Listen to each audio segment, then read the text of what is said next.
ব্যক্তিগত পর্যায়ের বিষয়কে সোশ্যাল মিডিয়ায় অন্য মানে করার চেষ্টার অভিযোগে আইনজীবী কৌস্তব বাগচির বিরুদ্ধে মানহানি মামলায় হুঁশিয়ারি দিয়েছেন জনসংযোগ আধিকারিক অ্যাঞ্জেলা রাহা। শুক্রবার সাংবাদিক বৈঠক করে অ্যাঞ্জেলা রাহা জানিয়েছেন, কৌস্তব বাগচির সঙ্গে তার পরিচয় নেই, তা সত্ত্বেও এক অপরিচিতের সঙ্গে কিভাবে এমন কটূক্তি করতে পারেন। অ্যাঞ্জেলা রাহা আরো দাবি করেছেন, তার সঙ্গে পুলিশ ডিপার্টমেন্টের কোনো সম্পর্ক নেই। বিধাননগর পুলিশ কমিশনারেটের ডিসিপি তার কিছু সোশ্যাল অ্যাক্টিভিটির জন্য তাকে নিয়োগ করেছেন, তারপরেও কোনো কিছু যাচাই না করে তাকে নিয়ে অশ্লীল মন্তব্য করে পোস্ট করা হচ্ছে। তিনি প্রশ্ন তুলেছেন, মহিলা বলেই কি এমনটা করা হয়েছে? আমি কিন্তু কোনোভাবে পুলিশিং এর কেয়ার করি না। ওনার একটা সোশ্যাল লাইফ আছে, সেটার জন্য আমাকে রাখা, উনি কিছু অ্যাক্টিভিটিস করছেন সেগুলোর জন্য করা। আমি কিন্তু কোনোভাবে পুলিশিং এর সাথে পিআর এর কোনো এখানে কানেকশন নেই।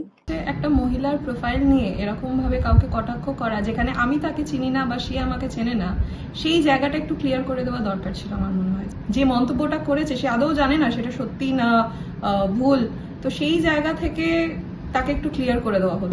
লিগ্যাল স্টেপ তো আমি নেবই।